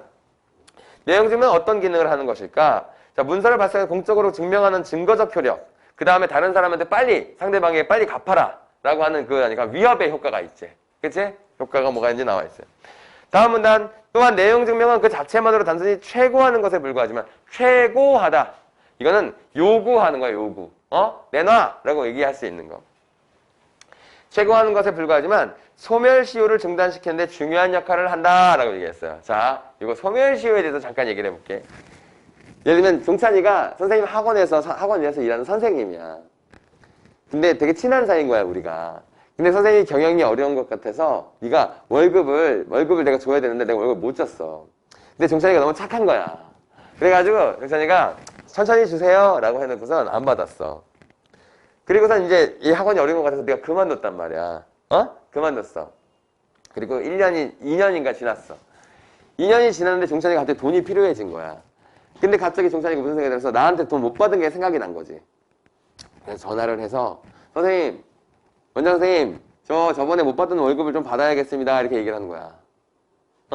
그러면 내가 착하면 줄 텐데 난 법적으로 너한테 주지 않아도 돼. 왜 그럴까? 소멸시효가 완성돼서. 얘가 처음에 받아야 되는데 안 받았잖아. 그게 안 받은 날로부터 2년인가 이내에 또 요구를 해야 돼. 안 그러면 소멸시효, 소멸돼버려. 얘가 가질 권리가. 그러면 이 소멸시효를 없앨 수 있는 방법이 뭐가 있을까? 중간에 얘가 요구하면 돼. 중간에 소멸시효가 완성되기 전에 원장 선생님 제가 받을 돈 200만 원을 좀 받아야겠습니다 라고 문자만 보내도 소멸시효는 끝나. 다시 그날부터 다시 소멸시효가 시작해. 이해가 가나? 얘가 갖고 있는 권리가 끝나기 전에 요구를 해야 돼. 요구를 하면 그날부터 소멸시효는 다시 2년이 있어야 또 소멸시효가 완성되는 거야. 그치? 내용 증명이 그 효과를 할 수 있다는 거지. 내용 증명을 보내는 것만으로 소멸시효가 중단되고 다시 시작해. 알겠어요? 자, 그게 그 다음문단 써 있는 겁니다. 소멸시효가 내용 증명을 보낸 시점에 중단되는 효력이 발생한다. 이렇게 소멸시효가 중단되면 그때까지 경과한 소멸시효 기간은 무효가 되고 중단 사유가 종료된 때부터 소멸시효가 새로이 시작된다. 그렇지? 그래가지고 이 종찰이가 안 되겠는 거야. 그래서 내용 증명을 보냈어. 그러면 그때부터 소멸시효는 다시 시작하는 것이다. 다음 문단. 양식에 있는 것은 아니지만 특정인의 그러니까 당연하지. 이름 써야 될 것이고 금액이 얼마인지 날짜가 언제인지 써야 될 거 아니야. 그치?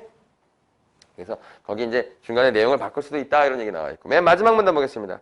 민법의 규정에 따라 문서의 우편 발송은 수신인에게 도달된 때부터 효력이 발생한다. 그러나 방문 판매 등의 청약 철회를 요청하는 내용 증명의 경우에는 수취인의 수치 여부 상관없이 서면을 발송한 날부터. 그래서 이걸 모르게 발신주의 혹은 이게 도달주의 이 두 가지가 있는데 일반적으로는 도달했을 때부터 효력이 발생한다. 다만 이게 청약 철회 같은 경우에는 보내는 순간, 발신 순간서부터 된다. 이렇게 얘기가 되는 겁니다. 알겠어요? 자, 이것도 21번부터 25번 사이에 너무 어려웠습니다. 질문해 보세요. 무슨 말인지 모르겠습니다. 괜찮아? 넘어가? 오케이. 선생님 또 잠깐 쉬었다 하겠습니다.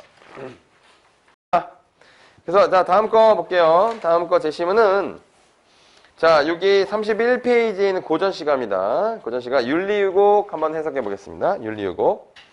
자, 공명도 이전노라, 부기도 이전노라. 자, 공명에다가 세모, 부기에다가 세모. 자기가 추구하는 가치가 아닌 거야. 맞죠? 31페이지 맞지? 부기도 이전노라. 자, 공명과 세모, 부기에다가 세모 쳐봐요. 세상 번우한 일에다가도 세모. 얘가 이제 이걸 떠나서 온 거야. 다 주어 이전노라. 자, 잊어놓으라. 난 이거 다 잊었어. 싫어. 이제 내 몸을 내마저 잊으니 남이 아니 잊으랴. 자, 잊으랴에다가 밑줄 딱 쳐봐. 자, 위에 두 줄은 노라라고 끝났죠? 자, 노라는 영탄. 자, 밑에 잊으랴. 이건 무슨 법이겠어? 건우야, 잊으랴는 무슨 법이겠니? 서리법? 그렇죠. 정답. 이제 확실히 알겠어요? 이게 수사의문문이잖아요. 아니 잊으랴. 내가 잊지 않겠느냐라는 건 의문의 형태지만 의문의 의미가 아니죠. 나 다 잊었어. 이런 얘기죠. 그치? 질가마 조이 씻고 가마 좋게 씻고 바위 아래 샘물 길어 팥죽을 달게 싸다. 자, 팥죽에다 동그라미 절이지에다가 동그라미 팥죽에다가 절인 김치를 먹었다는 뜻이야. 절이지를 먹어내니 세상이 이 두 맛이야 남이 할까 하노라. 자, 나는 이 맛이 너무너무 좋은데 남들이 이거 몰랐으면 좋겠어. 이런 얘기야. 너무 맛있으니까. 어와저 백구야. 자, 백구에다가 또 세모를 한번 쳐보겠습니까? 자, 얘가 백구가 왜 세모인가 밑에 나와 있어요. 무슨 수고를 하느냐. 뭘 이렇게 수고롭게 하느냐. 뭘 이렇게 열심히 하느냐. 얘가 뭘 열심히 하겠어, 이 백구가. 생선 먹으려고. 밑에 갈수프로 서성이며 고기 엿보기 하느라. 고기에다 동그라미 쳐봐. 자, 고기는 약자예요. 약자. 백구는 강자입니다. 그러니까 조정에서 강한 애들이 약한 애들 이렇게 엿보고 있다라는 거니까 괴롭히려고 엿보는 거야. 나같이 군마음 없이 잠만 들면 어떠리 좀 내비두고 잠이나 찾아면 어떻게 했느냐 이런 얘기하는 거죠.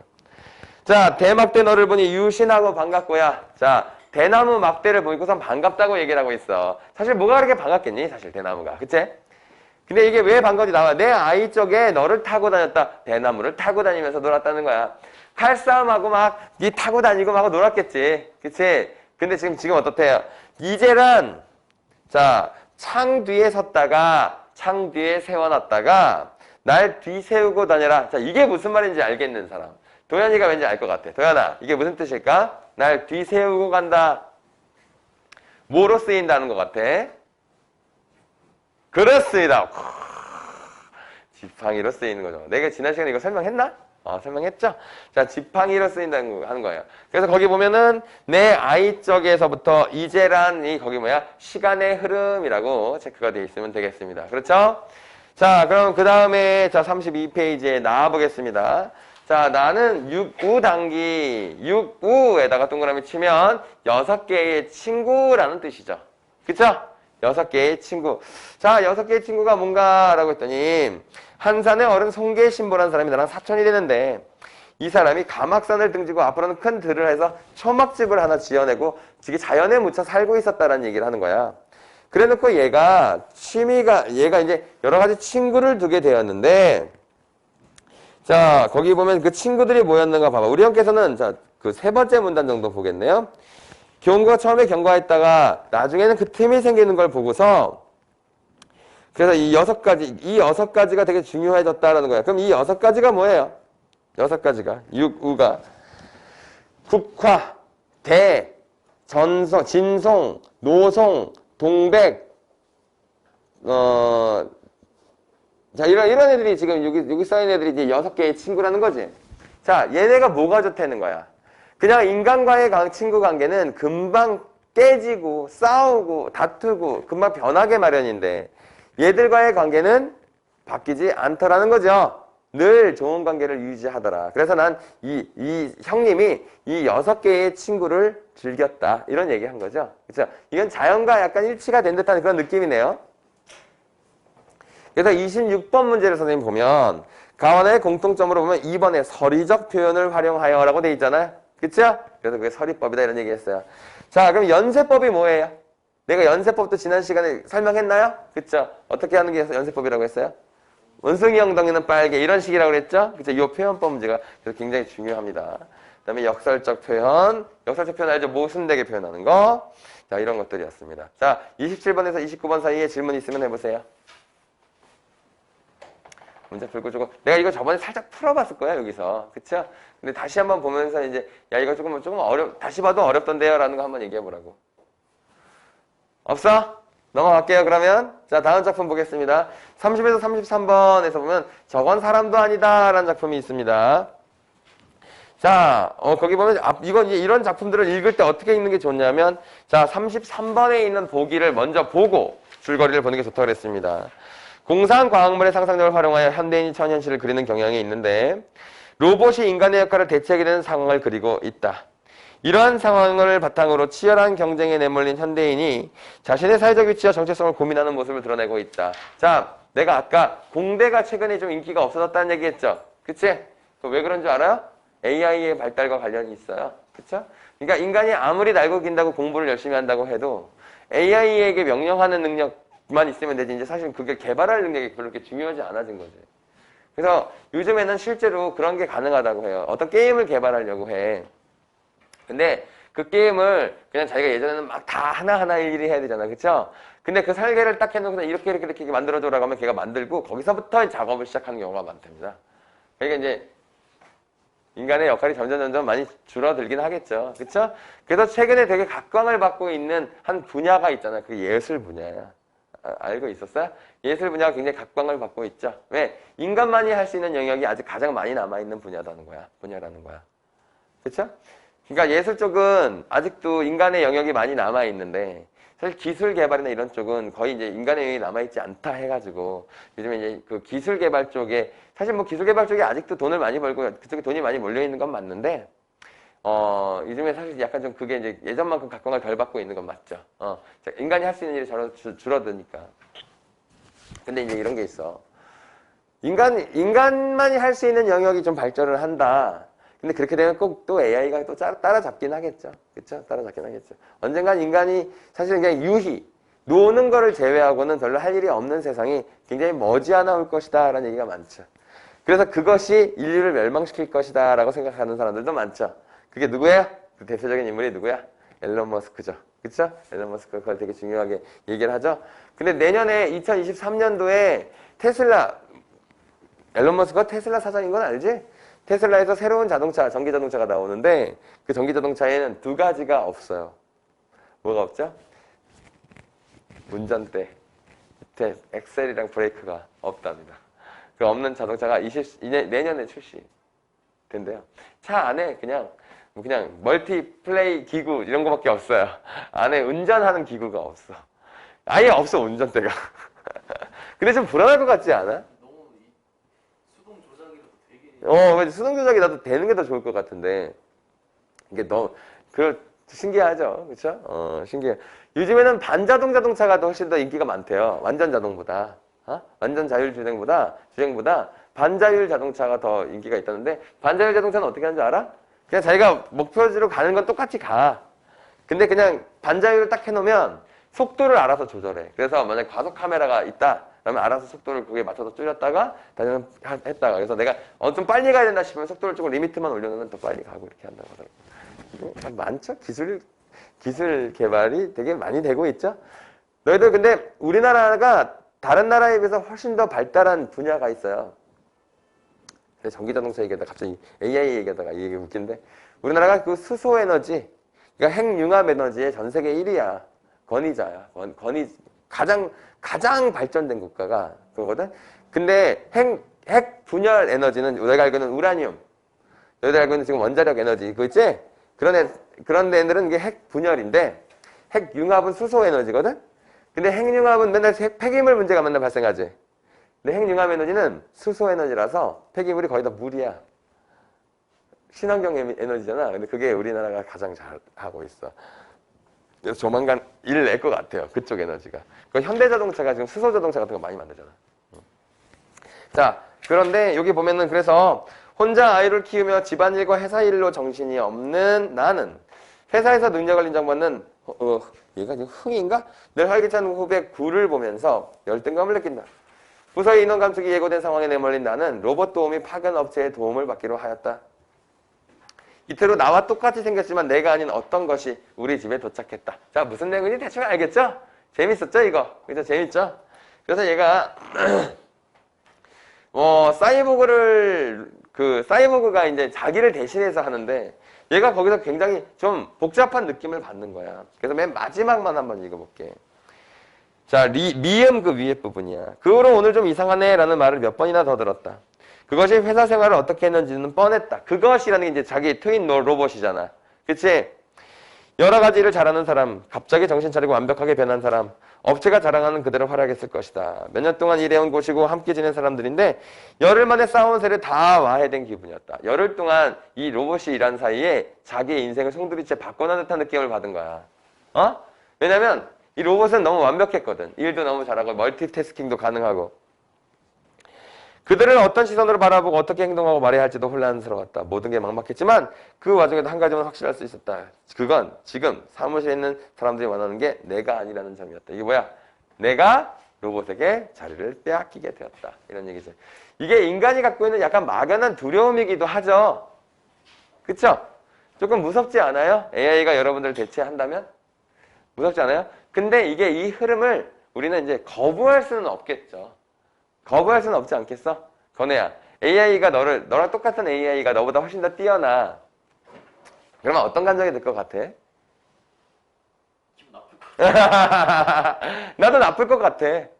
선생님 생각해도 나도 나쁠 것 같아. 나쁠 것 같은데, 그건 약간 업무에서의 나잖아. 그치? 근데 이제 일상생활 속에 나는 또 따로 존재하겠지. 그러니까 이제 인간이 노동에서 해방된다는 것을 의미할 가능성이 높지. 그치? 다만 걔네가 이제 인간의 영역을 침범할 것인가, 그리고 이게 뭔가 잘못됐다고 생각할 것인가. 그러니까 AI가 인간이 이 지구에 별로 도움이 되지 않는다 생각하면 걔네가 인류를 멸망시킬 수도 있잖아. 사실은. 생각해보면. 그런데 굳이 그러겠느냐 이렇게 생각하면 또 그건 또 아닐 수도 있는 거야. 왜냐, 인류가 지구를 굉장히 많이 해하고, 그래서 인류를 살리기 위해서 인류의 절반을 죽여야 된다. 이런 만약에 선택을 AI가 만약에 할 수 있다고 생각해봐. 타노스의 선택이잖아. 이게 타노스의 선택이잖아. 우주 전체를 위해서 우주의 생명체 반을 날렸던 게 타노스의 선택이었잖아. 그치? 근데 만약에 AI가 만약에 그렇게 생각을 했다 치자. 근데 AI가 지금 생각하는 건 뭐냐면 이 지구의 위기를 극복하기 위해서 나머지 사람들을 살리기 위해서란 말이야. 그래서 아주 합리적인 판단을 했다고 해보자는 거야. 그러니까 타노스의 결정을 했다 이렇게 생각해보면. 그러면 인류는 어떻게 대응해야 될까, 그걸? 어떻게 대응해야 될까? 사실 그거에 대한 답이 없는 거야. 왜냐면 AI가 우리를 공격할 거라는 것은 잠깐 사실 좀 정확한 말은 아니거든? 근데 이럴 순 있어. 너희가 개미가 미워서 죽이니? 아니지. 너희가 어쩔 수 없이 지나가다 나도 모르게 밟는 거 아니야? 그치?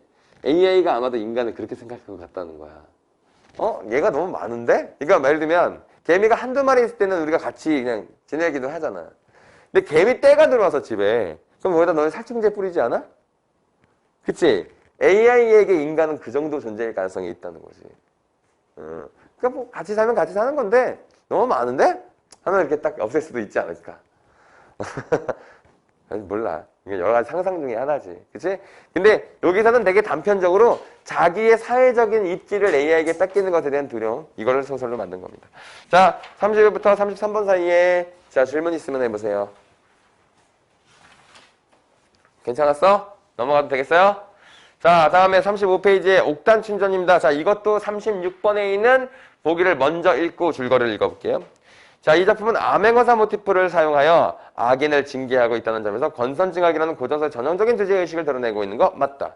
하지만 이 작품은 천민 신분인 여성이 상당한 경제력을 지닌 인물로 그려진 점, 부도덕한 사대부와 대비되는 신뢰가 있는 존재로 그려진 점, 이게 당시 사회상의 변화를 나타냈다. 자, 뭐냐? 자, 조선 전기 때는 양반의 힘이 아주 절대적으로 강했어요. 절대적으로 강했는데 조선 후기가 되면서 약간 이 여성의 지위나 평민들의 지위가 조금 상승하는 일이 있었거든. 상승했어요. 자, 그런데 여기서 보면은 여기 여성이 지금 옥단춘이 지위가 뭐야? 기생이지? 기생은 천민이라고 얘들아. 기생은 천민이야. 천민이기 때문에 사실상 약간 이 양반과의 교류나 교제가 그냥 기생의 신분으로서 잠깐 만나는 거지 사실은 이게 첩밖에 못 되는 그런 신분적으로 봤을 때는. 그런데 어때? 여기서 아주 결정적인 인물로 나오잖아. 엄청난 재력을 갖고 얘를 도와주죠. 그래서 앞부분 줄거리 봐보세요. 평양감사가 된 김진희는 김진희에다가 세모 쳐보자. 김진희 나쁜 놈이죠. 집안이 형편이 어려워 도움을 청하러 온 친구인 이혈룡에다 동그라미. 이 사람이 주인공이죠. fak대하며 죽이려 한다. 기생 옥단춘의 도움으로 생명을 구한 이혈룡은 암행어사가 되어 신분을 숨긴 채 거짓 차림으로 옥단춘을 만나고 김진희의 잔치 자리에도 나타난다 라고 했어. 그랬는데 신분을 숨겼다는 게 얘가 신분이 뭔데? 암행어사죠. 그쵸? 그래서 앞에 부분에 보시면 얘가 아직도 김진희가 정신 못 차리고 있는 장면 나오는 거지고 중략 뒷부분은 암행어사 출두하는 장면 나오는 거지. 그치? 자, 그런데 앞부분에 보면 얘들의 이야기가 어때? 같은 말이 막 반복되어 있지 않아요? 그치? 같은 말이 반복되어 있다. 그게 무슨 말이냐? 여기 한번 봐봐. 거기 중략 뒷부분 봐보세요. 불의의 변을 당하고 겁낸 거도 가면 칼을 쥐고 오줌 싸고 안장 없는 말을 타고 게을로 빠져들고 말은 거꾸로 타기도 하고 이렇게 나오지? 그러니까 되게 이상한 행동들을 하는 것들을 이렇게 쭉 나열하잖아? 얘들아 정신 좀 차려봐. 자, 거기 35페이지 중략 뒷부분에 보면 같은 자격의 말들을 쭉 같은 자격으로 나열하고 있지 않아? 그게 34번 문제를 한번 봐보자. 34번 문제에서 2번이 외양 묘사를 통해 인물의 성격 변화를 보여주고 있다고 했는데, 자, 요게 답인 이유를 먼저 얘기해 볼게. 고전 소설은 대부분 다 평면적 소설이야. 입체적 소설이야. 입체적 인물이 아니라 평면적 인물들이야. 자, 세준이 평면적 인물과 입체적 인물이 무슨 뜻인지 알아요? 몰라요? 몰라요? 입체적 인물이라는 건 성격이 변하는 인물이라는 걸 입체적 인물이라고 하는 것이고, 그 다음에 평면적 인물은 성격이 처음부터까지 비슷하게 유지되는 사람들을 우리가 평면적 인물이라고 하는 거예요. 자, 그런데 고전소설의 인물은 대부분 다 평면적 인물이에요. 성격이 변하지 않아요. 그래서 2번 봐봐. 성격 변화를 보여주고 있다. 성격 변화에다가 X죠. 그리고 여기 외양 묘사도 없어요. 외양 묘사 X 치시고, 그 다음에 성격 변화도 X 치시면 돼요. 그렇죠? 자, 그러니까 얘는 평면적인 인물들이 등장하는 거기 때문에 성격 변화가 없겠지. 자, 그런데 여기서 되게 중요한 말은 뭐냐면, 자, 1번 인물의 대화 행동을 통해 사건 전개하고 있다. 이건 맞지? 대화 나왔으니까. 3번에 인물의 행동을 과장하여 상황을 해학적으로 표현하고 있다. 좀 전에 내가 중략 부분 뒤에서 읽은 부분 있잖아. 그 부분 좀 해학적이잖아. 애들 되게 이상한 엉뚱한 짓을 하잖아. 4번에 인물의 말을 통해 지난 사건을 요약적으로 제시하고 있다. 이게 어디 있어요? 첫 번째 말 보겠습니다. 첫 번째 말. 첫 번째 말에 자, 너 이놈 이혈룡이구나. 이 부분 뒤에 봐봐. 나도 전번에 너를 친구라고 신세를 지르고 하였으나 양반의 자기라 이놈 지인이야. 들어보라. 머나먼 길에 너를 찾아왔다가 통기도 못하고 근근히 지내다가 어디서 어떻게 되고 어떻게 해서 어떻게 되고 자기가 이제 전에 당했던 일을 쭉 설명하죠. 그치? 잘 들어. 집중해. 거기 보면 요약적으로 전달하고 있다. 자, 4번에 요약적 전달에다가 밑줄 치고 그거에 대한 설명을 하자. 너희들이 앞으로 보기를 보다 보면 이 요약적이라는 말이 많이 나올 거예요. 그럼 얼만큼이 요약적인지가 애매하지 않아요? 그치? 자, 요약적이라는 말은 첫 번째 한 단락으로 설명합니다. 한 단락 쉽게 말하면 한 문단 안에서 설명해요. 그 다음에 두 번째 감정이나 느낌을 배제한 상태로 얘기한 경우가 많아요. 그 다음에 세 번째 긴 시간 동안 있었던 일을 아주 짧게 설명하고 있다. 네 번째, 그래서 어떤 사람의 인생이나 어떤 사건의 전개를 설명하는 경우가 많다. 자, 이게 요약적 제시의 특성입니다. 자, 요약적 제시라는 부분 반드시 적어두세요. 이거는 앞으로도 엄청나게 많이 나와요. 특히 고전소설 파트에서 이 전개가, 요약적 전개가 엄청 많이 나오니까 꼭 적어두셔야 됩니다.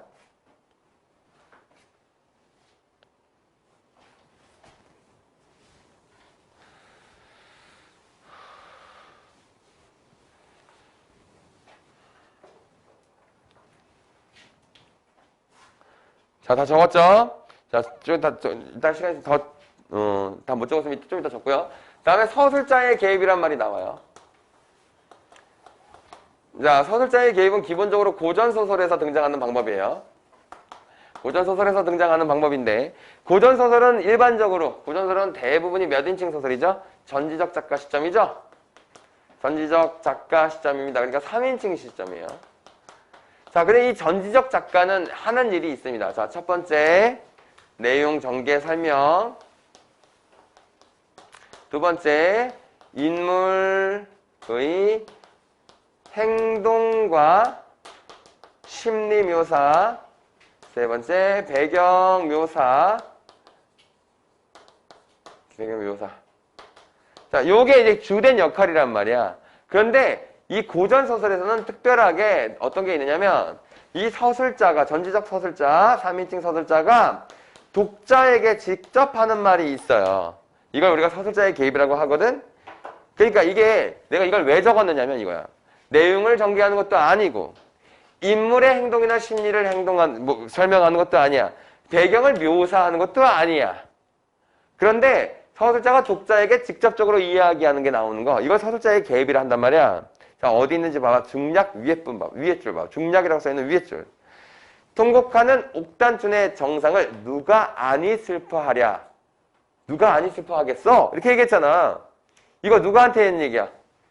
이 서술자가 독자한테 직접적으로 한 얘기 아니야? 야, 누구나 슬퍼할 거 아니겠어? 이렇게 얘기하는 거. 자, 봐봐. 내 인물의 행동이야? 인물의 심리 아니지? 배경 묘사도 아니고 내용 전개도 아니잖아, 이거. 지금 우리에게 직접적으로 얘기한 거죠? 이걸 서술자의 개입이라고 하는 거야.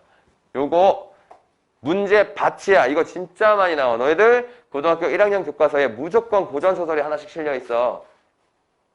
크게는 2개가 실려있는 경우도 있고, 실려있을 때 요 서술자의 개입이 있는 판소리계 소설이 나오면 이거는 무조건 문제에 나올 수밖에 없어. 알겠어요? 자, 이렇게 되는 것이다.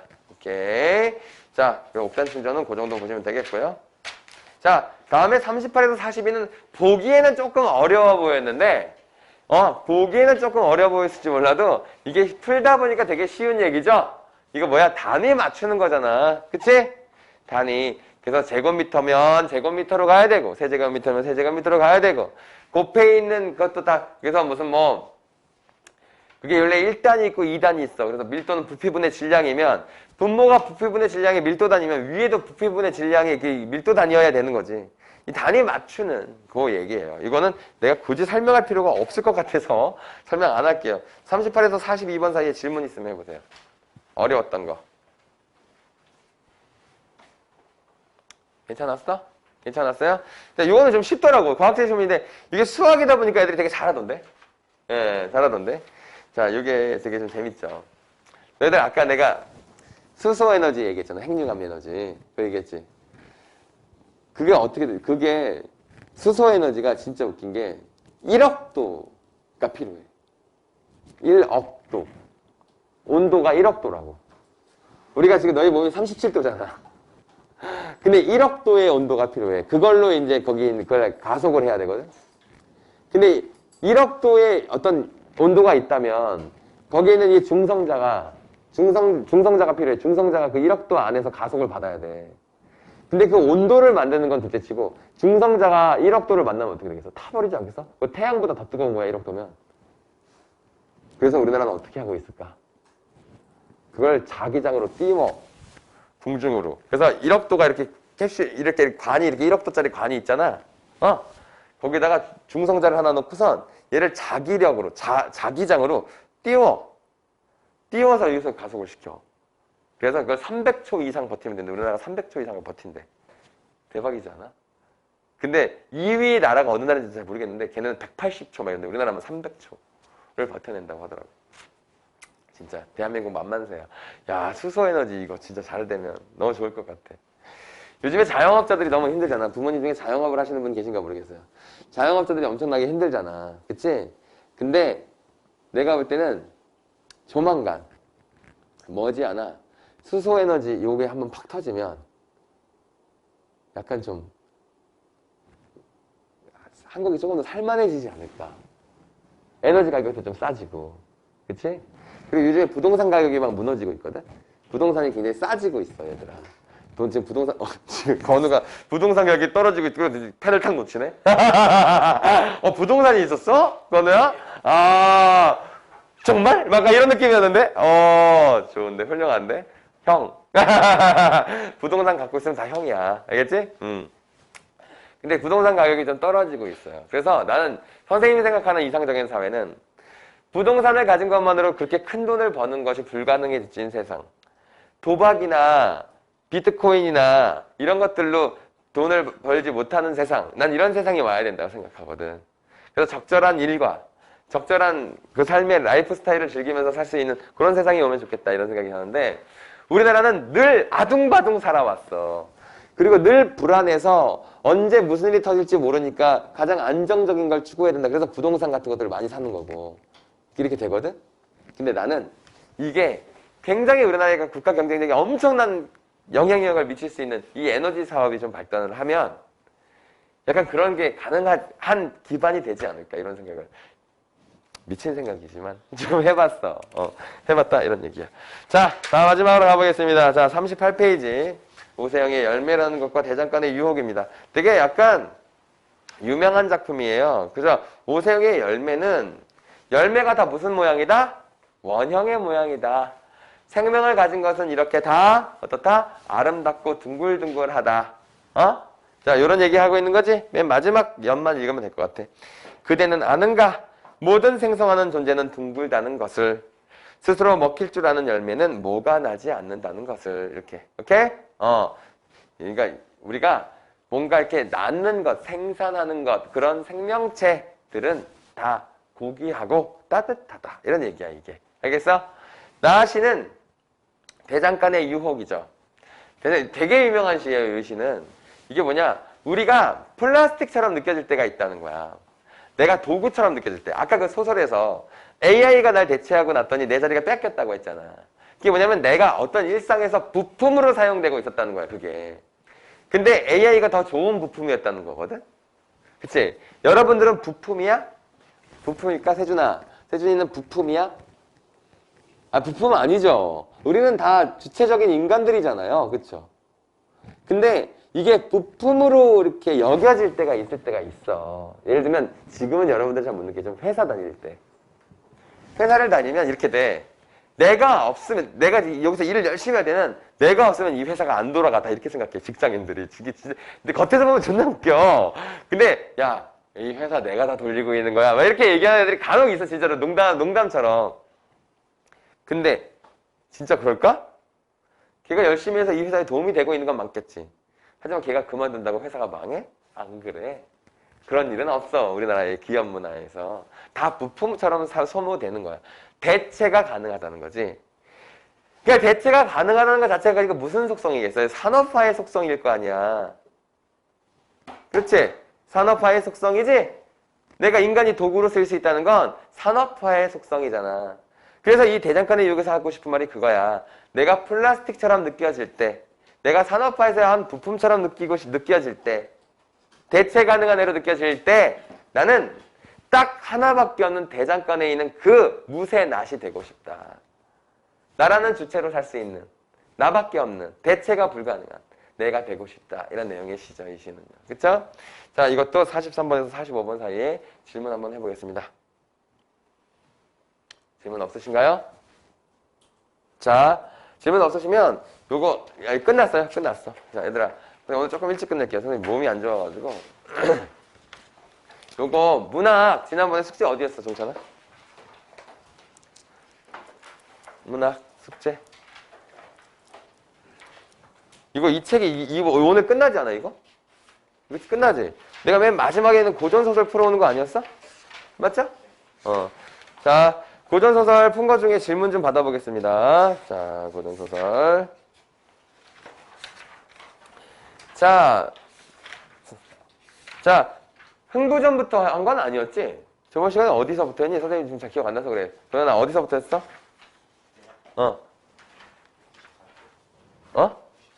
94쪽부터 했어? 94쪽부터? 자, 그러면 고전소설부터 질문 먼저 받고 현대소설 받을게요. 자, 여기 흥부전에서 질문 있으면 해보세요. 흥부전. 질문 없어요? 질문 없으면 1번 문제. 자, 1번 문제 한번 보겠습니다. 자, 윗글에 대한 설명으로 적절한 것은 그랬는데 5번에 전기적 요소를 통해 극의 흥미를 높이고 있다라고 했습니다. 자, 전기적 요소라는 말에다 동그라미 쳐보세요. 자, 112페이지야. 고전소설 먼저 하겠다니까. 112페이지. 고전소설. 흥부전. 자, 112페이지. 자, 폈어? 세진아 폈어? 112페이지 이거 흥부전이야. 너희 흥부전 내용은 다 알잖아. 그치? 흥부전에서 가장 유명한 대사가 이거야. 제비 몰러 나간다 이거. 제비 몰러 나간다가 누가 하는 대사냐면 이게 놀부가 하는 대사야. 왜 놀부가 왜? 흥부가 제비 고쳐져갖고 대박났다는 소식을 들었잖아. 그래서 자기도 이제 제비를 잡겠다고 나갔던 거거든. 자, 그래서 이게 이제 그 제비의 장면이 나오는데, 자, 1번에 윗글에 설명이 적절한 것은 문제에서 5번이라고. 5번이 답이야, 얘들아. 5번이 답이야. 근데 이 5번에서 이 역순행적 구성이라는 말, 이 말이 무슨 말이야? 미안. 전기적 요소라는 말. 헷갈려. 전기적 요소라는 말이 무슨 말이야? 자, 밑에다 쓰세요. 비현실적인 요소란 뜻이야. 자, 이 말 반드시 알고 계셔야 되는 말입니다. 전기적 요소는 비현실적 요소라는 뜻이죠. 자, 다음에 4번 보기를 한번 볼게요. 이야기 밖의 서술자다라는 말. 자, 요 말이 무슨 말일까? 자, 이건 도현이가 얘기해봐. 무슨 말일까? 이야기 밖의 서술자. 1인칭이란 뜻일까? 3인칭이란 뜻일까? 그렇죠. 이야기 밖의 서술자는 3인칭이란 뜻이죠. 왜? 1인칭은 나라고 해가지고 얘가 작품에 등장을 하잖아요. 그치? 그러니까 이야기 밖의 서술자. 그는 어땠다. 건우는 어땠다. 이렇게 나오게 되면 말하는 이가 작품 밖에 있잖아. 이야기 밖의 서술자 그러면 3인칭이란 뜻인 거예요. 자, 그래서 3번 보기를 보면 서술자를 교체하여라는 말이 나와. 서술자를 교체하려면 몇 인칭이어야 할까요? 1인칭이어야 되겠죠? 전지적 작가 시점에서 서술자를 어떻게 바꿔요? 전지적 작가는 모든 걸 갖고 있는 사람인데 얘를 어떻게 바꿔? 전지적 작가 시점에서 유일하게 서술자가 바뀌는 건 3인칭에서 1인칭으로 잠깐 바뀌었다가 다시 3인칭이 되는 경우. 그때 서술자의 변경이 있다고 볼 수 있겠지. 하지만 3인칭 전지적 작가 시점 자체에서 바뀌는 일은 없어요. 근데 1인칭 시점은 서술자가 바뀔 수 있어 없어? 있죠. 이 수업에 대한 얘기를 하는데 종찬이가 서술자였다가 건우가 서술자였다가 세연이가 서술자였다가 이렇게 서술자가 바뀔 수 있잖아. 나는 이 수업이 너무 싫다 이랬다가 나는 이 수업이 너무 좋다 이랬다가 그치? 나는 빨리 집에 가고 싶다. 그러니까 다 각각 다르게 서술자를 소설을 쓸 수 있죠. 1인칭일 때만 가능한 거예요. 그게 1번에 역순행적 구성이 무슨 뜻인지 알아요? 역순행적 구성은 들어봤죠? 시간이 역전되는 것. 그래서 과거와 현재가 뒤바뀌어 있는 것을 역순행적 구성이라고 한다. 이렇게 보시면 되겠습니다.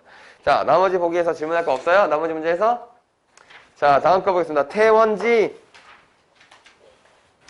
자, 태원지 질문만 받을게요. 자, 이것도 굉장히 약간 좀, 약간 이 주인공 임성이라는 사람이, 그쵸? 영웅들과 만나가지고, 신적인 존재로부터 약간 인정을 받는 내용이죠. 그래서 이제 계속 조력자의 도움으로, 위기를 극복하는데, 결국에는 황제가 되는 내용이에요. 그래서. 이렇게 신적인 능력을 부여받고 그 다음에 약간 여러 가지 역경을 극복해내다가 결국엔 인간 세상에서의 황제가 된다는 내용의 작품입니다. 태원지가. 자, 이거는 뭐 그렇게까지 어려운 문제나 중요하게 필요한 문제는 없는 것 같아서 이거 그냥 넘어가겠습니다. 알겠죠? 자, 다음 작품을 가볼게요. 자, 임진록과 명량이 나와 있습니다. 자, 임진록은 임진왜란 이후에 쓰여진 작품이에요. 임진왜란 이후에 임진왜란에 대해서 쓴 작품이야. 근데 재밌는 건 임진왜란에서 어느 나라가 이겼어요? 결국에 승자는 우리나라긴 하거든? 근데 이게 상처뿐인 승리야. 왜? 전쟁을 어디서 했어? 조선에서 했잖아. 조선이 완전 폐허가 됐겠지? 그러니까 이 조선 사람들이 일본에 대한 반감이 엄청나지 않았겠어? 그래서 임진록은 일본을 완전히 그냥 후려잡고 패는 이야기야. 자, 되게 약간 짜증내는 이야기야, 일본한테. 행장이 거제의 진을 치고 이순신을 해치기 위해 온갖 계책을 내고 있었다. 하는 행장이 부하 장수인 요시라, 일본 놈이잖아. 이순신을 결단된 계책을 행하라! 요시라가 명을 듣고 평소 교류했던 김응서를 찾아가 은근히 말하였다. 우리 원래 처음부터 화친하고자 했으나, 청정이 홀로 싸움을 주장하는 통에 서로 틈이 생겨서 이제 청정을 죽이려 하고 있사오니, 청정이 내가 연락하거든 수군을 거느리고 가서 공격하면 청정을 죽일 수도 있을 것이요. 조선의 원수도 갖고 장군의 한도 씻을 것이요. 이렇게 얘기했지. 김응서를 이렇게 살짝 살펴가지고 한국 사람을 조선 사람을 살짝 이렇게 꼬셔가지고 그걸로 이순신을 끌어내서 이순신을 잡으려고 한 거지. 근데 이순신이 넘어갔겠어? 안 넘어갔겠죠. 그쵸? 이순신 장군이 어떤 분인데, 그치? 안 넘어가는 내용이에요. 그러니까 일본의 아주 얕은 계략과 그 계략을 간파하는 이순신의 능력을 부각하기 위해서 쓴 내 부분이죠. 임진록은 원래 굉장히 내용이 여러 개예요. 이순신 장군 편이 있고, 그 다음에 어떤 스님이들, 그 스님 이름 생각이 안 나네. 그것도 실존 인물인 스님이 있어. 누구? 나온 것 같은데? 사명당인가? 맞아. 사명당. 맞아. 사명당. 고마워, 정선아. 어떻게 알아? 읽어봤어?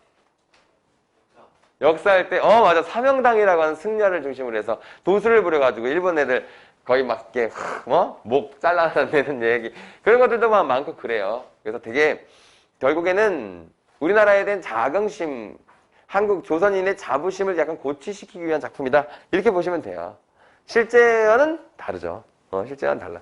아니, 이순신 장군이 엄청난 명장이었다는 건 맞지만, 내용은 약간 허구가 섞여 있습니다.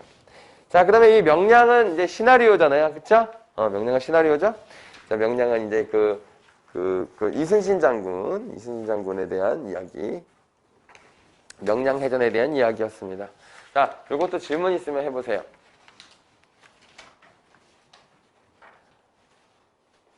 없어요? 없어요? 오케이. 자, 다음에, 자, 토끼전, 토공전 있습니다. 자, 토공전. 자, 토공전은 너희가 알고 있는 토끼전이랑 조금 내용이 달랐을 거예요. 다른 게 있습니다. 그래서 이거는 토끼가 용궁에 가가지고 이게 용궁한테 간 안 뺏기려고 계략 짜가지고 나오는 얘기잖아. 그치? 나오는 얘기인데 토끼가 참 지혜롭죠. 근데 지혜롭지만 나왔는데 이제 이게 약간 이 둘의 잘잘못을 따져야겠다고 생각한 거야. 근데 여기서 내가 어저께 되게 재밌는 질문을 받았는데 선생님, 용왕보다 옥황상제가 높아요? 이러는 거야. 옥황상제는 제우스야, 제우스. 하늘의 신. 용왕은 뭐야? 포세이돈이야. 근데 여튼 이 옥황상제가 가장 높은 신이야. 그래서 이제 옥황상제가 토끼랑 용왕을 놓고서 누가 잘못했느냐 잘했느냐 이거 따지죠? 누가 잘못했다? 용왕이 잘못했다.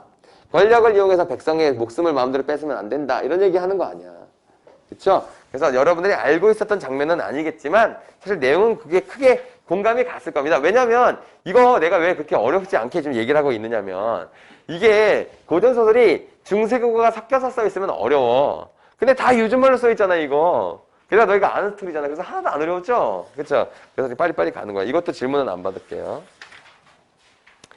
자, 그 다음에 영영전은, 자, 이건 영영전은 실제로는 되게 요런 모티프의 소설이 많아요. 모티프의 소설이 많은데, 이게 운영전이라고 하는 소설과도 굉장히 유사한 거거든? 자, 이거는 그냥 선생님 상황만 좀 설정해 볼게. 궁녀는 왜 사랑을 하면 안 될까? 태연아, 궁녀는 왜 사랑을 하면 안 돼? 궁녀와 일반 진사 같은 이게 양반의 사랑이 굉장히 하면 안 되는 일로 돼 있어. 금기시되어 있어. 왜 그럴까? 궁녀가 왕거라서. 정답 맞습니다. 궁녀가 왕의 여인이야. 그러니까 만약에 다른 사람이 궁녀랑 사귀게 되면 왕의 여인을 탐하게 되는 거야. 역죄, 영모죄, 영모죄. 진짜 머리 잘려. 굉장히 큰 죄야. 그래서 예전에 그 궁녀와 사랑을 하게 돼가지고 도망친 얘기가 굉장히 안타까운 사랑 이야기로 굉장히 많이 나오죠. 많이 나오는데, 근데 만약에 걸리잖아? 그러면 이 궁녀들 알아서 자결하고 막 그래. 운영전이라고 하는 작품도 끝부분이 자결하는 걸로 끝나. 자살하는 걸로 끝나는 겁니다. 자, 나머지는 뒤에서, 다음 시간에 할게요. 여기까지만 하고요. 나머지 질문은 다 여기 있습니다. 혹시나 다 못 풀어오신 분 있으면, 다 못 푼 학생이 있네요. 다 못 푼 학생들은 다 풀어오시면 되겠습니다. 오늘 여기까지 하겠습니다.